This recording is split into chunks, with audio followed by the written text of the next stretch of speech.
Is present. Thank you, Mr. Vice Chair. Members of the committee, when I call your name, please respond. JB Shaw. Present. Thank you. Eric Massey. Javier Machuca.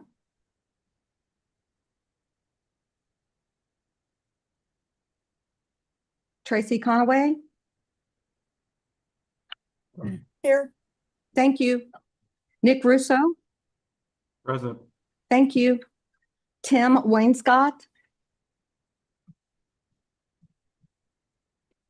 Isaias Romero. Present. Thank you.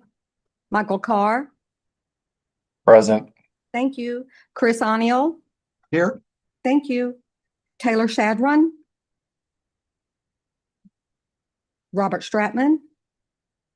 Here. Thank you. Aaron Red. Jack Callis. Ramona Simpson. Present. Thank you. Patrick James. Wendy Kreitz. Raymond Allen. Stephen Sandoval. Present. Thank you. David Tavares. Present. Thank you. Did I miss anyone? Jackman Callis, Pinell County. I couldn't get my unmute button and hit fast enough. Thank you, Jack. Mr. Vice Chair, we have a quorum. A quorum is now present. Good morning, members of the MAG Solid Waste Advisory Committee. This meeting is now called to order. For those around the table, please turn on your microphones when speaking. For those participating via Zoom, please state your name when making a comment or asking a question. The MAG public comment process allows members of the public to comment on items that fall under MAG's jurisdiction. If you would like to comment at today's meeting, please complete the request to speak form. MAG staff can assist with any questions you may have. If you parked in the garage, a validation stamp is available on the counter. If you purchased a transit ticket to come to the meeting, please see staff for a ticket. Hearing assisted devices are available for MAG staff. Our next item is call to the audience. This is the opportunity for the public to comment on items that fall under MAG's jurisdiction that are not on the agenda. Informational items or items on the agenda for discussion and not for action. 15 minutes will be provided for the call to action unless the chair requests an exception to this limit. I've received no requests to speak for the call to the audience. MAG also provides the opportunity for members of the public to submit written comments via the MAG website. Any comments received 2 hours prior to the meeting have been shared with committee members in advance of the meeting for consideration and will be included in the formal meeting minutes.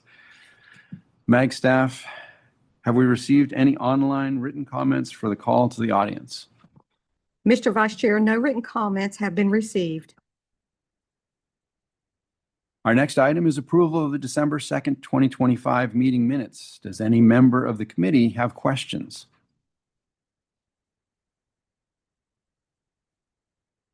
Hearing none. Prior to approval of the meeting minutes, there is an opportunity for members of the public to comment. I've received no requests for this agenda item. MAG staff, have we received any online written comments for this item? Mr. Vice Chair, no written comments have been received. Is there a motion to approve agenda item 3? This is Ramona Simpson. I'll make a motion to approve the December 2nd, 2025 meeting minutes. We have a motion from Ramona Simpson. Do we have a second? David Tavares, second. David Tavares is a second. A roll call vote will be taken at this time by Lisa Young. Thank you, Mr. Vice Chair. Members of the committee, when I call your name, please state your vote. JB Shaw. Aye. Thank you. Eric Massey. Javier Machuca.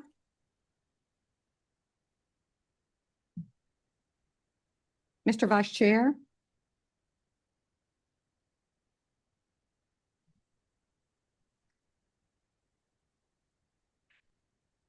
with, sorry. I'm good. Sorry, I was reading ahead. Tracy Conaway. Aye. Thank you. Nick Russo. Aye. Thank you. Tim Wainscott. Isaias Romero. Aye. Thank you. Mike Carr. Aye. Thank you. Chris Aniol. Aye. Thank you. Taylor Shadron. Robert Stratman. Aye. Thank you.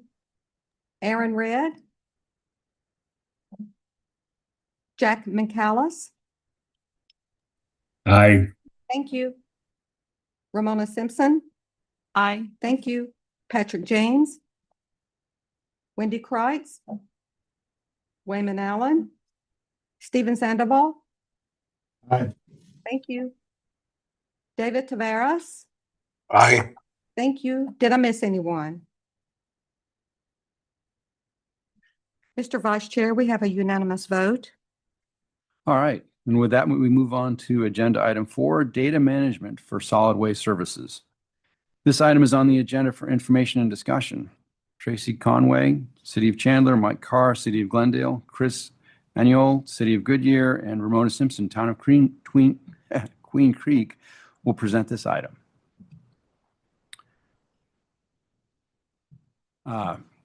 We have Tracy Conway, first with City of Chandler.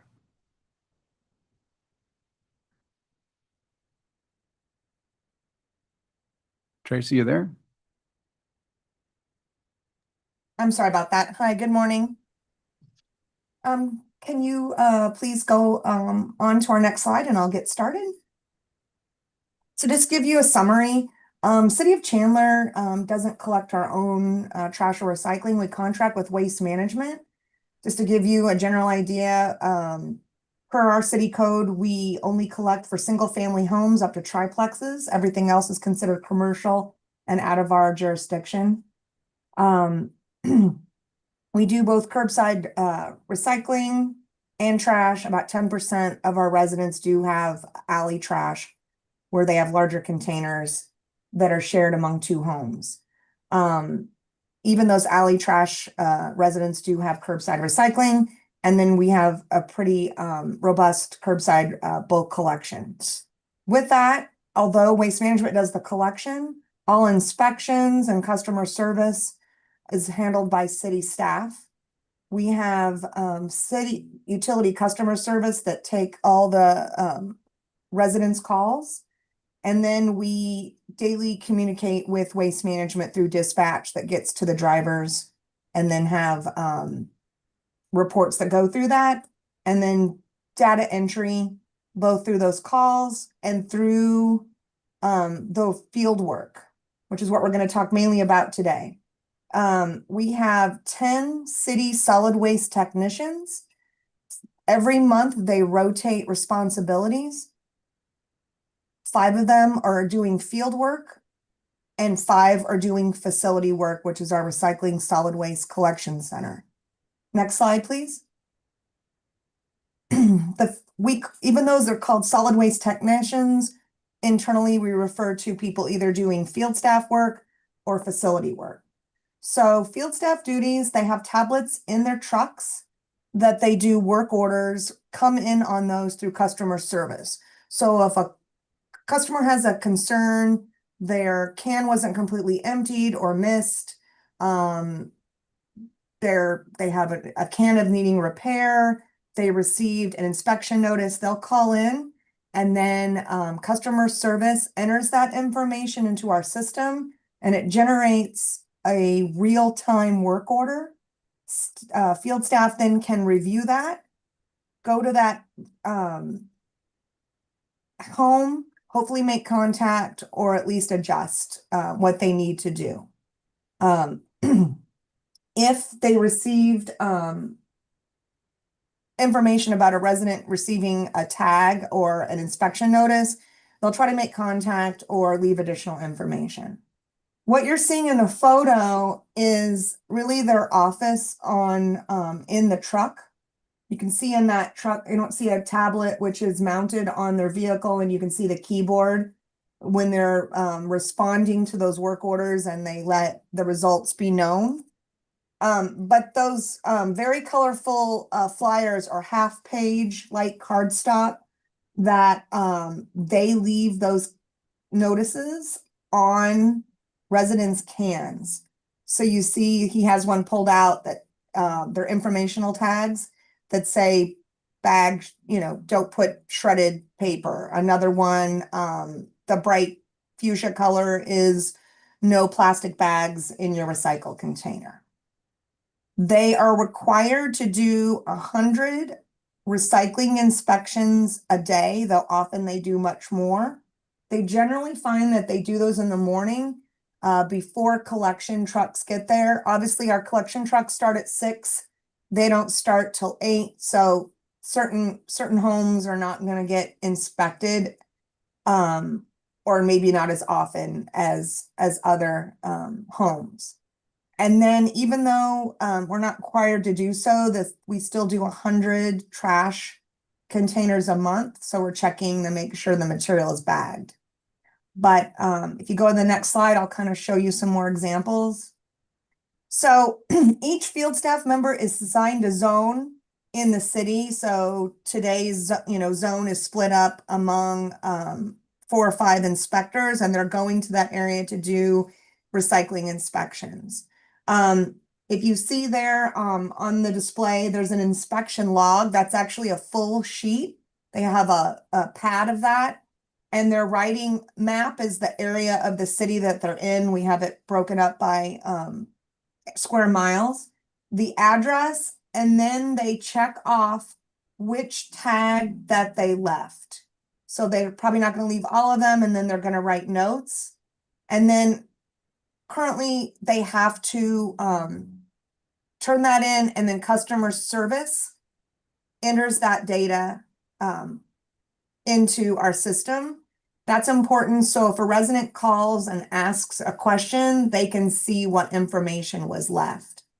The flyer, I couldn't do it because I print it. I create it in black and white, and then our print team prints it in the different colors. But you can see there's an example of a half sheet that talks about the bags, the information, and that gets stapled on their cans. And then another example is a recycling inspection notice. Sorry, you can't see that better, but this is maybe might be done in combination with the colorful tags that's left. And the most important thing I'll bring out is we're saying that it was inspected today and that we found contamination. And there's really 3 things that we can do. The first one is this was the amount or what was in there was egregious, and that we are turning the can. This is done on a duplicate. We keep one copy, the other one is stapled to the handle, and the field staff turns the can opposite direction of where it was set. The tag is put on the handle so waste management can see that this can is not to be serviced.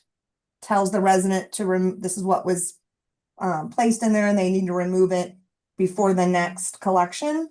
And then we put it in our system that field staff is to do a follow-up with this residence before the can is collected the following week for the next couple of weeks to make sure that it's been handled.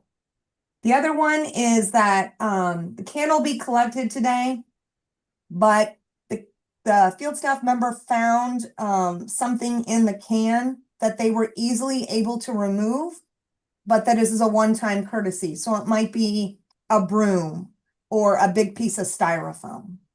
And then the last one is it will be collected today, but we noticed something that we asked that they not do in the future. Something small, maybe a plastic bag, or we'll still leave the information.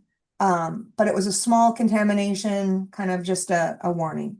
And then you see kind of below that some common things that we see. Mainly this is when we're dealing with the can that got turned. On the bottom, you can't see that, but that's additional. That's another thing that other tags that were left in addition to the inspection tag. We also have a version of this for trash for both curbside and alley. Eventually, hopefully with the inspection logs where it shows which addresses were inspected that day and what tags were left, we're looking at technology where we can add that into the tablet. And maybe at the end of the street, the field staff member can enter that into their tablet. But right now, we don't have it set up for that. Next slide, please. Just to give you the numbers, our residents, we service over 79,000 homes. We do this with 5 inspectors. If that means if everyone is here, we do have 1 rover. So if somebody's sick, they take over that area or out on vacation. That rover could also be used in our facility. So sometimes it's only 4.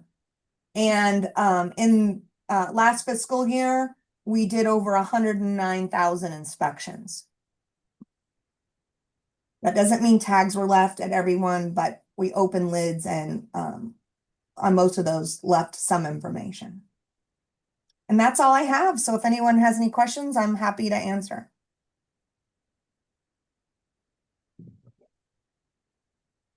Tracy, this is Robert. I do have one question. So do you do any, with the follow-up, do you do any real enforcement other than skipping the cart? Do you pull the cart if it's recycling, if they are egregious and long-term egregious, or do you have any other type of enforcement activities? We have not found council support for that at this time. That's similar, yes. And it's challenging. I mean, what we will do if we see egregious, we will obviously, we've sent out letters. Our most successful route is to really just talk to the resident. We have a couple of challenging repeat offenders that we just simply ask them to not put out their can. A couple of them have agreed even to voluntarily, get rid of their can. But often they're on a monitor. So we're just, field staff is going out before collection and making sure that that can is not contaminated. More often than not, the extreme contamination is someone that's moving out. So it's really not something that we can follow, that we follow up with. A few times, obviously, there's like a contractor did some work. It's a one-time thing. Or, we have talked with people and they weren't aware. I don't know how, but some of the things that you find in there, as you guys know, a can of paint that's closed, but we're like, this is something that we don't want in trash or recycling. So we, provide information, and usually the contact handles most of the correction, but we all know it's an ongoing battle.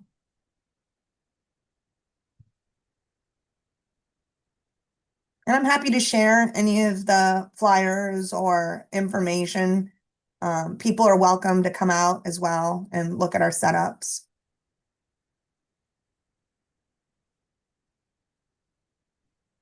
All right, do we have any other questions for Tracy? Yeah, good morning, Mike Carr, City of Glendale. So I was curious, with Waste Management providing the service, do they give you a breakdown of contamination or give you an idea of what routes to focus on? They don't. They do have a logging system. So, for example, if a driver goes out and sees something protruding or egregious in their camera, let's say it's protruding. Stainless steel sink the other day was, left in a recycle can. They log it in. They contact their dispatcher, and their dispatcher gives us a report every hour. And then we in turn create a work order, like I said, live. So a field staff will follow up the same day, remove that material or turn the can, and then report back to Waste Management to go back and pick that up if needed, once the resolution is solved. It is important to note that we do emphasize, we meet with waste management in person with the route managers, the manager, the dispatcher, who's a former driver. We meet with them monthly in person to talk about issues that they have concern with and that we have concern with, and just review of maybe something that's coming up. They might talk at that time about an area. We talk about can placement, lots of things. But we have business cards that we give all the drivers. And if a resident tries to make contact with that driver, the driver hands them our customer service card and asks them to please call in and speak with staff. We try to keep the drivers really out of it as far as customer service. I mean, obviously being polite, but they're not to get out of the truck and move something, remove anything or make contact with the resident. It's our staff's job. And so we work hand in hand with them. Often they're in the same zone. So we can respond pretty quickly. Thank you. All right, if there's no more questions for Tracy, we can move on to Mike Carr.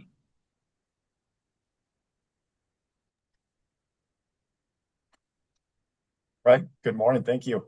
So we'll be giving an overview of our City of Glendale's residential inspection program. And doing that presentation will be Cedra Arias, our solid waste superintendent, and Johnny Morales, our solid waste recycling supervisor. Thank you, Mike. Good morning, guys. How are you guys? Can you guys hear me? Oh, yes, we can hear you. All right. Sounds good. All right. So again, my name is John Morales, solid waste supervisor here in City of Glendale. So our solid waste overview. So we serve approximately 59,800 resident homes. Our refuse collection is weekly. Our recycling collection is weekly. Our bulk trash collection is once per month. Our program right now consists of 1 recycling program manager and 5 recycling inspectors. If you can go to the next slide, please. Okay, so this graph here, where our 5 inspectors will input. Each inspector has their own graph, and they put their information in here. So the one that I provided here is our monthly information. So I'm able to see on a monthly basis how many refuse, how many random checks there were, how many refuse tags total, information education, recycling tags, and barrels removed. And for this, our goal is to reduce contamination, improve compliance, maintain clean, safe neighborhoods. And if you want to move on to the next slide. All right, so our recycling container inspections, the random container audits conducted by our inspectors and drivers, our education material, left for residents. The first approach is, education. If they see any contamination, they'll educate the resident and leave the proper education material. Our repeat non-compliance may result in a container removal. So depending how contaminated the container will be, it's going to be up to the inspector's choice to remove that container. Once it's removed, there will be an additional refuse container charge, an additional price at $15.75 on top of the regular bill that they have. And the resident must have that for a minimum of 3 months. After that, after the 3 months, the resident can call in and get reinstated into the program. If you want to move to the next slide. So what our inspectors we work with our GIS program with our team here. And so our inspectors have, a cell phone, their laptop, and once they get to their homes, they are able to log on to our GIS, and our tag information are on the app. Our blue tag here, it means it's good. So they'll give kudos to the ones that are doing good. Our green tag is our recycle container needs repair. Our yellow is our refuse container needs repair. Our white, this is the one where they use if they found contamination, and they'll leave the education material on their cans. And then our red tag is for it's contaminated. So this is the one where they'll use if it's needs to be removed, no service, and then they'll talk to the driver in the area, letting them know, hey, I just red tagged this can at this address, please do not service it. What they'll usually do is turn the can around. That indicates not to service the can, but sometimes our residents will come out, turn it back around, and take off the tag. But that's why they'll call and have that communication with each other. And then our orange tag, this is for our bulk trash inspectors, and they'll use that tag to use education material, whatever may have caused them to leave that tag and documentation. And so with this, we have a heat map, and I'll get into that next. If you can, next slide. So with those tags, there's a heated map that we can concentrate on areas that are highly contaminated. It's going to leave the tag type. It's going to leave the address. It's going to leave the start time and date.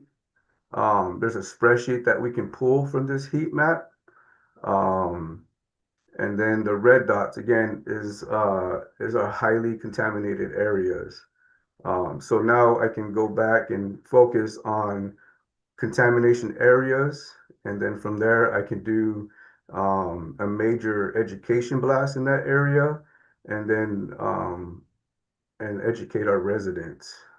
So this gives us a big picture of what our inspectors are doing on a daily basis and monthly basis. All right. Next slide. So these are common recycling contamination items. So these are some of the tags or education information that we leave on the containers. Again, so some of the things that we come across are plastic bags, plastic wrap, styrofoam, food waste, diapers, sanitary products, clothing, textiles, and toys. We see a lot of yard waste and wood, small appliances, and cords. So what they'll do is they'll just leave this information along with the tag that they left. And so it just gives them a bigger picture on what we accept and what not, and what we don't accept.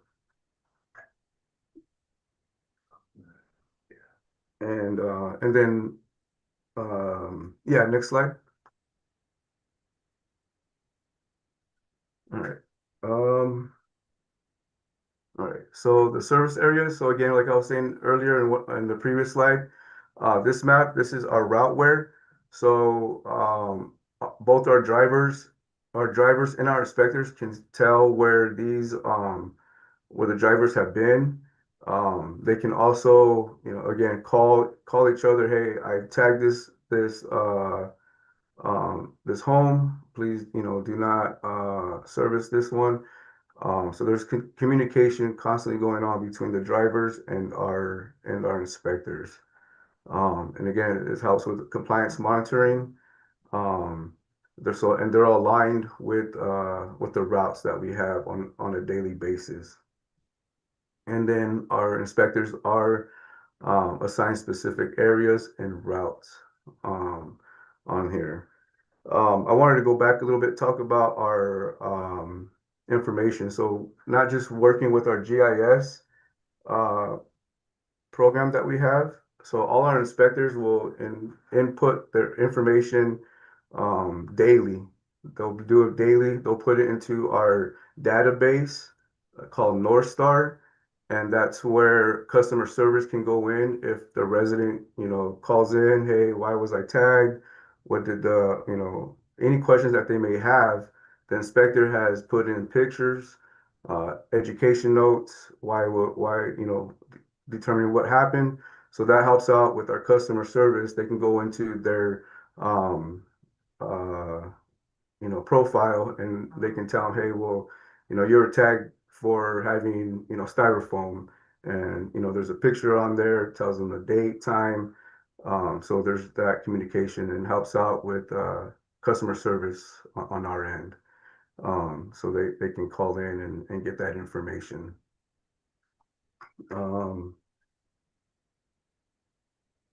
I think next slide. Questions and answers. Anybody got any questions you may have?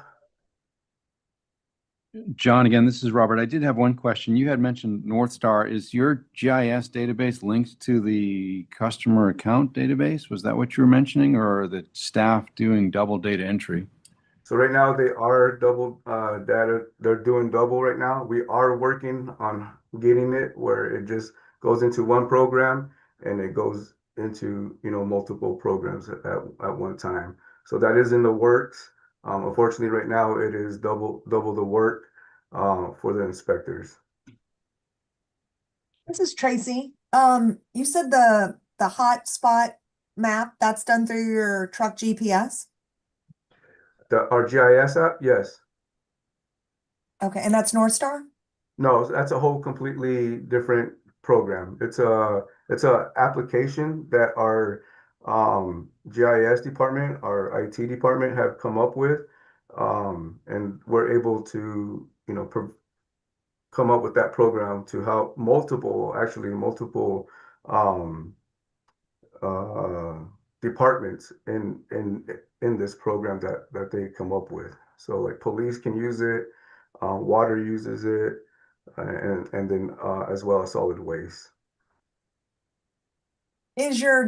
Are your drivers, the collection drivers, are they doing the inspections, or you have separate people doing the inspections? No, we have 5 inspectors that they're separate. So They're separate. so our So they drivers. have the capability of entering this in then to your GIS program? Yes, yep. Thank you so much. Yeah, and our drivers do help out as well. They'll, if they see an overfilled can, if they can tell it's contaminated right away, if there's any cars or anything that they can't, no way, possible way that they can get to the container, again, our drivers are doing their diligent part and then contacting our inspectors, or they put it into Routeware and write it up. Thank you. Yep. All right. Did we have any other questions for the city of Glendale?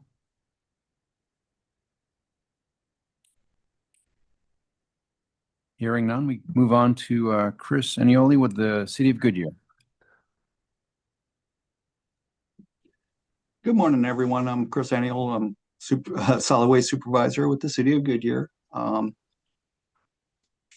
Ours is actually very similar to Glendale. We reached out to our GIS team as well to help us with that. So with that being said, if you could go on to the next slide, please. Okay, we use the Survey 123 app in Esri. The app was built in-house with help of our GIS team and replaced the old third-party software we had been using previously that was becoming increasingly expensive and wasn't really giving us the information we were looking for. It allows staff to record issues right there in the field. Inspectors randomly check trash and recycling containers. Bulk piles are inspected before collection. We have 2 dedicated inspectors and up to 8 bulk operators and a senior operator all in the field. All of them have the app on either their phones or their tablets. Resident concerns sent over from Waste Connections Well, the ones from Waste Connections come directly to us via email. The inspectors will get those and they go out and follow up on those immediately and use the app, enter them in the app. Resident concerns that come through Q Alert Goodyear 311, which is on our website. It's our resident portal. When those are applicable to our inspection program, they get sent immediately over to our inspectors and they follow up on those. Those are also entered into the app. After a violation is submitted, it shows up on our dashboard. That's coming up in the next slide. And an automatic email is sent to supervisors, field leads, and inspectors. Staff will attempt to make contact with the resident. And if they're not able to, they will leave an educational tag.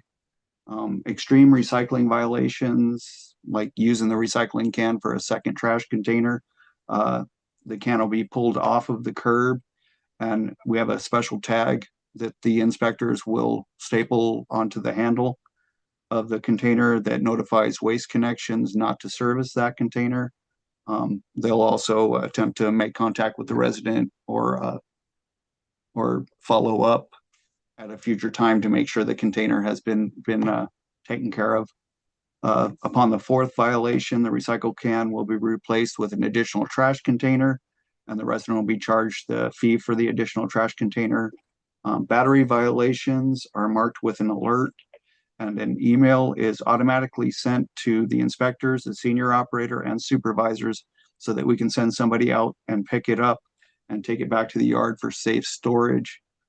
We definitely don't want to leave it on site because we all know the residents will just pick it up and throw it in the trash can, and we don't want to have them on our truck any longer than necessary. So next slide, please.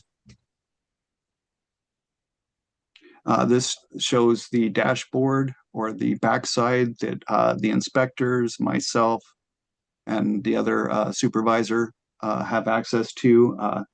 Each inspector record includes the address and zone, the date and the time, what the violation was, the GPS location, and what action was taken, as well as a photo.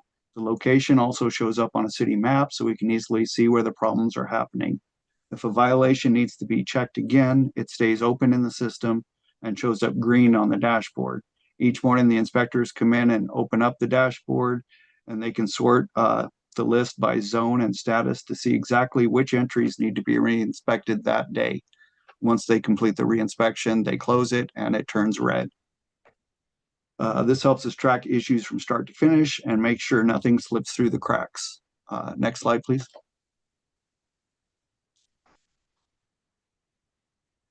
All inspection records are kept in one central database and mapped using GIS. This makes it easy for us to look at the data over time and spot trends and report problem areas. For example, we can see where battery violations happen most often or which neighborhoods keep having the same service issues. That helps us target education, adjust routes if needed, and improve safety. Overall, this program gives us clear location-based records of violations so we can improve service, keep operators safe, meet regulations, and make tracking and follow-up easier for staff. One thing we're working on right now with the GIS team is when a violation is entered, we're hoping that it will be able to see if the resident has an email address tied to their account, and if so, an automatic email will be sent to them notifying them of the violation. That's all I have. Do we have any questions? I know I went kind of quick. I apologize. I talk fast when I get nervous. Sorry, that's Ramona, Town of Queen Creek. So what is your customer service program that you have there in Goodyear? And does this connect to your customer service? Do they have access to the reports in real time, or is there a delay? Right, you're talking about the resident portal where they put in their concerns? From your inspectors, can your customer service staff see what happened at the inspection? Yeah, when they if it's coming from, the only time it goes through customer service is if it's coming directly from a resident. And in those cases, once the inspection is completed, they will go into we call it Goodyear 311, our resident portal. And there's a place where we can put notes, and then we'll close it out, and it'll let the CSRs know what we did. So yes.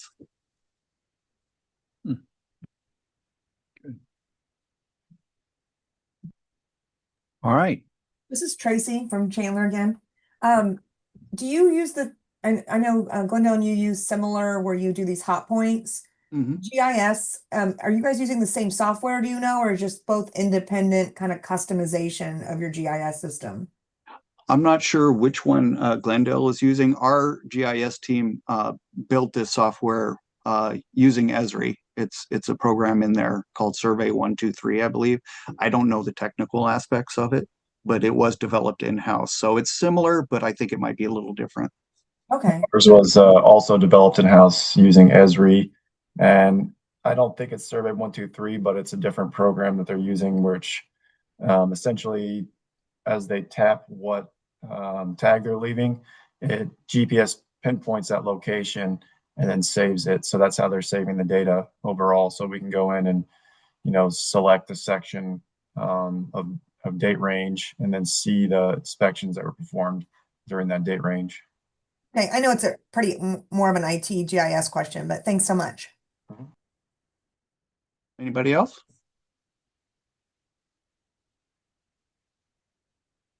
All right. Thank you very much. Appreciate the time. Very good. Thank you. Next, we have Ramona Simpson with the town of Queen Creek. Hi. So in town of Queen Creek, we also contract for collection disposal with Waste Connections, but we do the inspection. We have customer service and billing and outreach and education in-house. And we have about 28,000 single-family homes that we provide service and inspections to. Similar to some of the others, we do use GIS as a platform to track our inspections. We have 2 inspectors. We have 4 zones, and they are in those zones every day, trying to be ahead of the trucks. And we have same-day trash and recycling, so we're inspecting both the recycling for contamination and the trash at the same time, and the containers for their condition and for overfilled carts and any illicit materials in both. But for recycling and talking about contamination, we do those inspections. We track the violations and take a photo, and we use a program called ServiceLink right now, and CIS is our customer and billing portal software that does also the water, wastewater, and trash recycling billing, as well as tracking all of the customer service. So our 2 inspectors, we use tablets, and we're doing the inspection in real time as they're standing in front of the cart. We have RFID chips on all of our containers, and we track the container serial number to the house, which is also attached to the customer. And we've only been up on this system about a year, 2 years. And so we're still kind of building the program for this process to do some of the things that other communities are talking about to track. Our council wanted to make sure that we were tracking the cart to the house, but not just that, to the customer. If we're going to say that this cart was over-contaminated several times, the council wanted to make sure it was to the customer, because as I previously said, sometimes it's someone moving out and then someone moving in. So you can't say, well, that was contaminated 2 times, because it was only 1 time with each resident. So we are working on that process on the back end to build an administrative structure that we can track that cart to the resident and then take appropriate actions. Our inspectors inspect about 300 carts a week, trying to get out in front of those trucks. And our goal is to inspect every cart at least twice annually. As we said, we have a service leak inspection, and the information populates directly into our customer service portal, which is CIS, in real time. As they're completing that inspection and they hit complete, it will send this information to the customer service portal. They also take pictures of the violation, and that is also transmitted with the inspection. So it attaches to the account, and customer service reps can see all of the inspections with the attachments in real time. That way, if a customer comes out or they get the notification, they call customer service. Customer service can actually see the picture. Pictures are worth 1,000 words, and you go, hey, your cart was too full with the cardboard and you didn't break it down. At the same time, when they hit send on the inspection, customer service email goes out to the resident, and it explains the inspection and talks about what issues that arose from that inspection.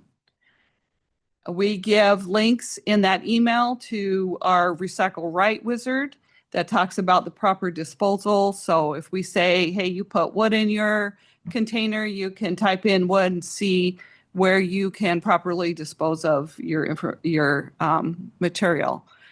We have a Shut Your Lid campaign, and we talk about that in our email to try to keep all of our lids shut. Residents, as we all know, like to complain about litter, and they want to blame the trash truck drivers, and it's really because birds happen. And they pack up and open those bags. They just waiting for that. So we have a rigorous Shut Your Lid campaign. In addition, we attach this yes, no flyer to that email that provides additional information about what is properly material to put into the recycling. As others have said, we do have this GIS program that takes those inspections, and we have a real-time data collection map. So we track every single type of inspection, as you can see on the right hand, and whether it's trash or recycling. And then we can get a view, and you can do a view in a time period. So you can say, I want to see everything that happened last year, last month, last week. You can do everything that happened in the whole town, or you can take it to just a subdivision. You can also take it to a street and to a home. And so this gives you a real good idea of what's going on, as others have shown in your inspections. Then we use this information to inform our outreach and education. Our community is very much engaged in our social media. Just for we have outreach campaigns. We have about 30,000 followers. We only have 28,000 accounts, but we have 30,000 followers for solid waste. And some of our campaigns, we've had as much as 79,000 likes on certain campaigns. And so we use the information that we track from the inspections to do our trends and inform those campaigns. And of course, like everybody, plastic bags and recycle and overfilled carts are our two top violations that we're trying to get control of. We're always looking for how to improve, just like everyone on the call, and what is our next way we can use technology. We're using technology right now and trying to also be paperless, if I didn't mention that. So the system, as they're walking through that inspection, because we're attached to the account, we know if they have an email. And if they don't have an email, that's the only time we'll be putting up a paper inspection on a cart. Otherwise, the inspection is paperless, unless, of course, just like others, if it's totally contaminated and we need to put a red tag on it for Waste Connections to not collect. Those are the only 2 times we have anything paper going out the door. So our next pilot program that we're working on, we call it Recycling Intelligence, using AI. And we're trying to stop truck fires before they start and increase inspection capabilities using technology. So we're in partnership with Waste Connections and a company called Reframe. Cameras have been installed on all recycling trucks that come into the town of Queen Creek to collect. So it records the cart material as it's being dumped to the truck, and it recognizes the contamination right when it's happening and uploads videos to what we call an RI dashboard. Right now, it's a little manual because we're in the pilot program. We're making sure that it really is still learning. And so, for example, at the beginning, it would see a cereal box and would call it food waste, which of course to us means contamination. So we had to help the AI learn about recycling and what was appropriate. So it is a little manual right now on the pilot program. Our next steps, we have about 32,000 plus recycle carts out on the street. So where I was saying we can do about 300 per inspector, we have the 2 inspectors, so maybe 600 if we're lucky, weekly. That's how many cart inspections we can do manually with them lifting lids, right? And you don't get to see everything because a lot of people like to hide stuff on the bottom. So I'm not having my inspectors dig through the whole cart. So you're only really seeing what's on the top level. With this, you're going to see 32,000 carts every week and what is in it. So now it's like drinking through a fire hose. So now it's like too much information. We really can't go through all of that. So now we're working with the RI intelligence, recycling intelligence, and this is what we call a contamination map.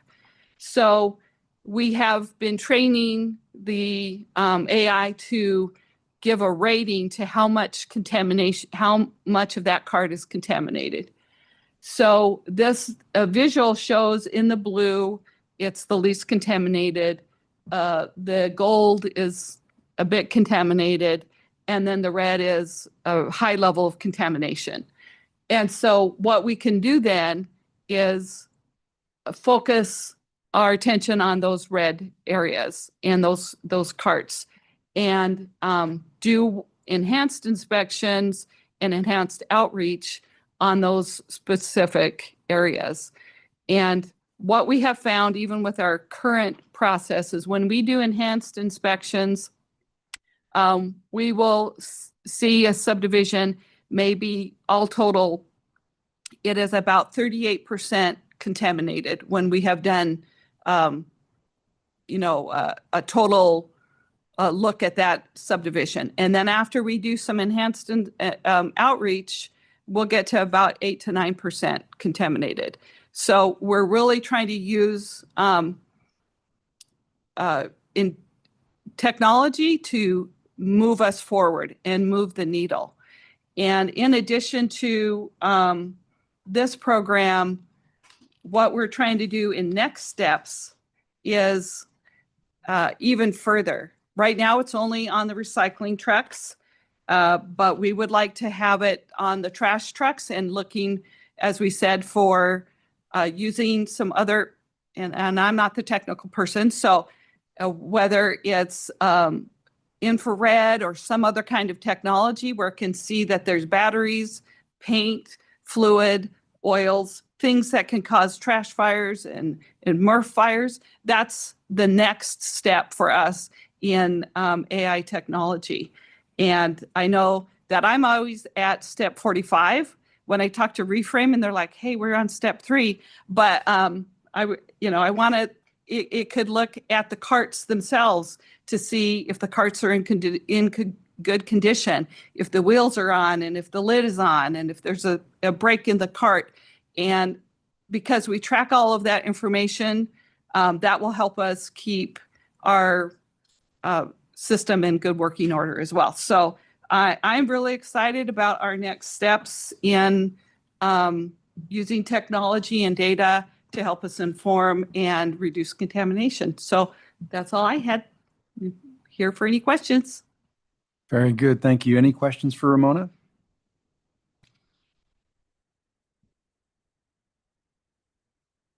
Excellent. Well, Tracy, Mike, and James, Chris, and Ramona, thank you all for your presentation. Next, we have item number 5, Arizona Department of Environmental Quality Fiscal Year 2026 Recycling Grant Recipients. This item is on the agenda for information and discussion. J.B. Shaw, Arizona Department of Environmental Quality, will present this item. All right. Thank you so much. Can you guys hear me okay? Yep. All right. Perfect. All right. Well, I wanted to talk about the recycling grant program today. We've been lucky enough to have that funding back the last 2 out of 3 years.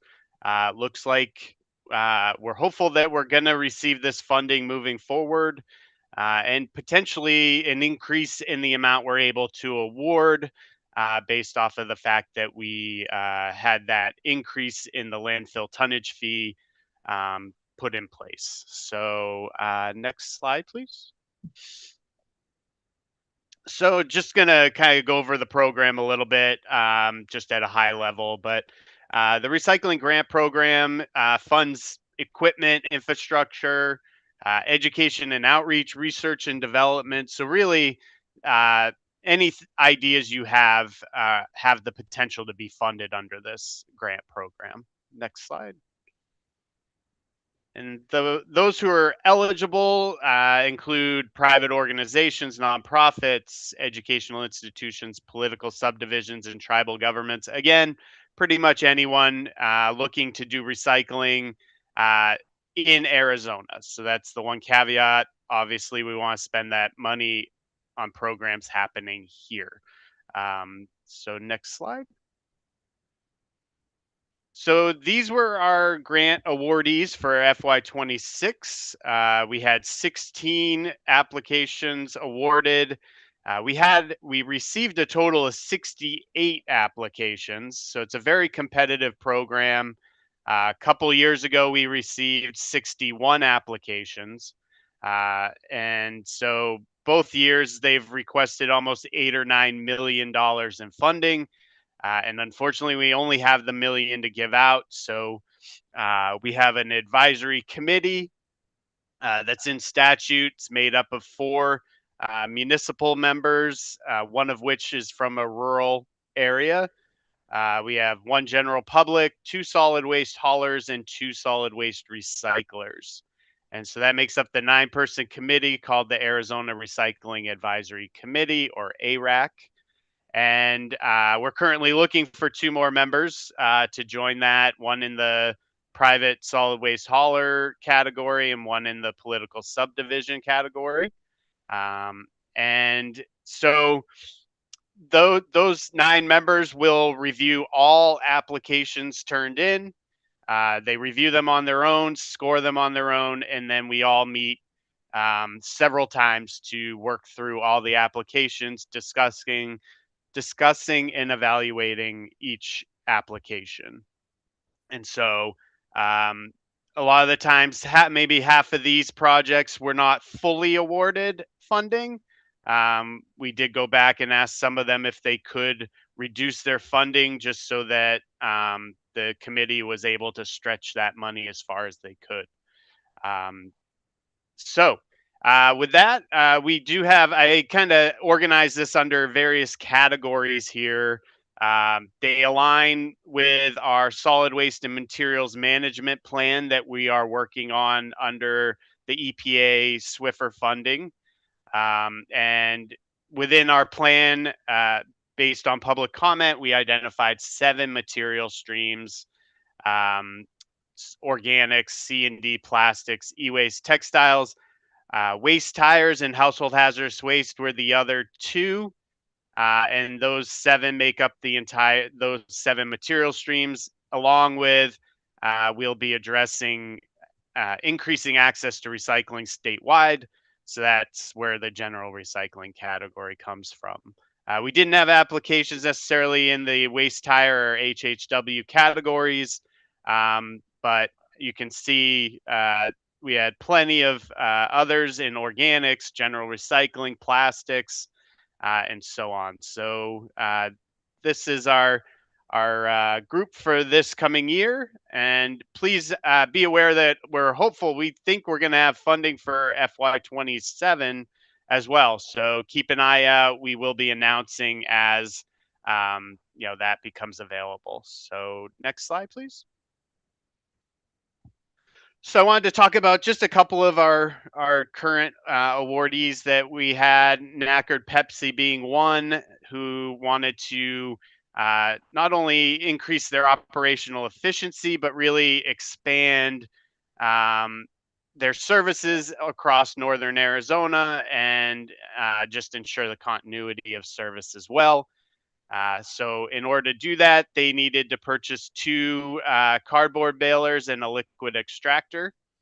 And that will allow them to expand to cover both east and west of them in Prescott and Show Low by sharing out their older equipment to those 2 regions and then adding the new equipment to their Flagstaff location. And so we were excited about this because there is a bit of reuse. They're not totally getting rid of the other equipment that can still be utilized. So that will be moved into those other areas. And they're hoping to increase their collections by another 60 tons that'll get recycled, and a 50% reduction in waste. And that comes with that liquid extractor, being able to remove those liquid contents and capture that plastic that encases that. So overall, this is going to increase rural recycling opportunities for a lot of their customers in a lot of northern Arizona. Next slide, please. And Town of Florence, this is a big one. They were looking to repurpose used asphalt into their roads. So they'll be buying this trailer-mounted asphalt recycling machine, and they are estimating at least 500 tons of asphalt that'll be diverted from the landfills. And that will go into the production of new asphalt. They'll be able to reduce their virgin asphalt purchases by 20% and also reduce air emissions in the transport and creation of that as well. So cost-wise, they're reducing their landfill fees by quite a good amount, and they're also going to save on procuring the new asphalt with that 20% reduction. So our hope is that this program could potentially show that other, maybe even rural areas or rural regions could potentially share a piece of equipment like this and utilize that to help save money, but also repurpose that asphalt back into the roads. Next slide. So obviously we just kicked off FY26, so we don't have any data on those projects currently. But for FY24, I just wanted to share the impacts that we saw, including 20 Arizona jobs that were created amongst the different projects. Next slide. We had over 4,000 tons diverted from the landfills, including those single-use plastics, food waste, aluminum, sand and gravel, and electronics. Next slide. We reached a lot of schools, thanks in part to a couple of the projects. 79 schools received compost equipment and education, and thousands of NAU students were educated on proper recycling. So you can see the left picture is some of the schools learning about vermicomposting. She's holding a worm there. And then on the bottom right, those are some of the NAU students who were creating various games and educational programs to help better educate the students across NAU. And next slide. And we can't forget that there were many, many happy pigs, goats, cows, horses, and burros that were fed with that produce that could not go to humans. But Borderlands Produce Rescue started a new program working with local ranches. That has saved ranchers lots and lots of money when it comes to animal feed. And you can see how excited they get. We got to visit one day, and as soon as that truck pulls in, those animals see it get dumped, they run over, they're super excited. So just such a great program. It's great to see all these projects get implemented, and we'll kind of keep you updated as these next 16 projects transpire and see what types of data comes out of the next round of grants. But also, like I mentioned, please stay tuned for the next round of funding. We'd like to try to release that before or around July. So just keep an eye out. We will put out a press release. We will email folks that are on our distribution list and just try to make sure that everyone is aware that this funding is out. With that, that's everything I had to report on. But if anyone has any questions, happy to answer anything you might have. All right. Do any members have any questions or comments?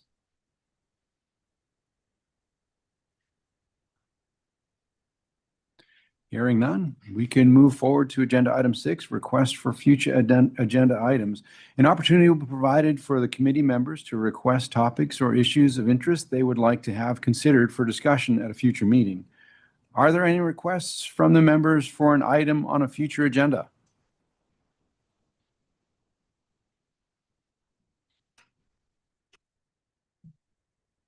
Hearing none. The next agenda item is comments from the committee. Item number 7, an opportunity provided for committee members to present a brief summary of current events. The committee is not allowed to propose, discuss, deliberate, or take action at the meeting or on any matter in the summary unless the specific matter is properly noticed for legal action. Any comments? It's Ramona, Town of Queen Creek. I'll just be real brief. So our last 2 recycling drop-off events where we do metals, appliances, electronics, tires. We have added battery recycling. And so we are working with ACT and removing that material from the stream before it can get to a truck. So we're pretty happy about it. We've done about 3 55-gallon barrels of batteries so far. And so we'll continue to advertise about that and get the community to bring their used batteries to us instead of putting them into the trash or the recycling. So we're hopeful that that program will continue to progress. Very good. Thank you, Ramona. I could speak for Buckeye actually as well right now. And actually, this has been fabulous information for me. We, for our inspections, we're using Excel on SharePoint for our team to use to record inspections. And I see a lot of you are using GIS. That's a good direction for us to go in. I think we're going to start looking at that database method. But we also recently proposed to our council that we start to collect or have a drop-off of Freon containing items so that we can collectively, as a service to our city, remove that instead of picking up Freon items from dead-end roads. So that's another service that the city of Buckeye is looking to get into. We'll see how council votes on that. Do we have any other comments?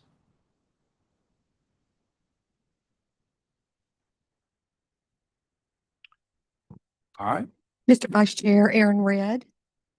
Aaron? I just had a question for Ramona from Queen Creek. So you say you're using a company to collect your batteries, and I think you said ACT.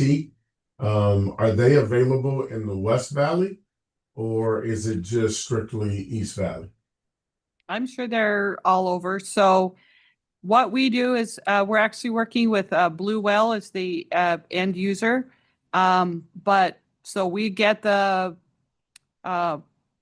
drums and the material where you stack in between the batteries from Blue Well. And then ACT is the one that comes and collects it and ships it to them. So Blue Well is an organization that takes the batteries and turns it to ash, but also domestically here removes the precious metals, and then we're able to make new batteries from that instead of other companies. I'm not bashing anybody, but this is why we're using Blue Well, because other companies turn it into ash and then put it on a boat and it goes somewhere else, and they extract the materials and then sell it back to us to make new batteries. So we're trying to keep the product domestic. So Aaron, I could give you some of our information offline. Yes, if you would, I'd appreciate that, Ramona. Thank you. And Aaron, this is Robert with Buckeye again, being West Valley. We use ACT and we also use Ancon. They receive, we collect we have a drop off of batteries ourselves, and ACT and Ancon will come and pick them up for us. So yes, they do come to the West Valley because you can't Perfect. west than us. Thank you so much. This is Tracy from Chandler. For Queen Creek and Buckeye, do you guys are you collecting alkaline batteries as well? Yeah, for Buckeye, we just tell residents, give us all your batteries. We'll sort through them because we've had too many issues. We're just trying to avoid actually over-education of customers, too many questions from customers on, well, it's lithium, but it looks like a AA. Well, just give us all your batteries. We'll sort through it.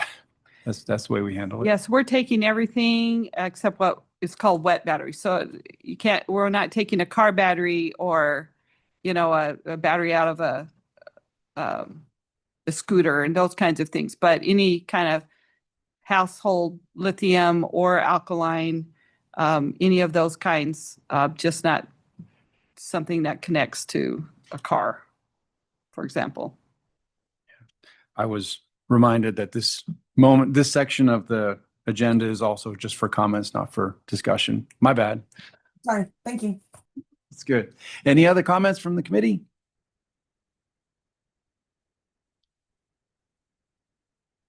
Very good. Well, thank you very much. The next meeting of the Solid Waste Advisory Committee will be on Tuesday, January 9th, 2026 at 10 a.m. With no further business, today's meeting is adjourned.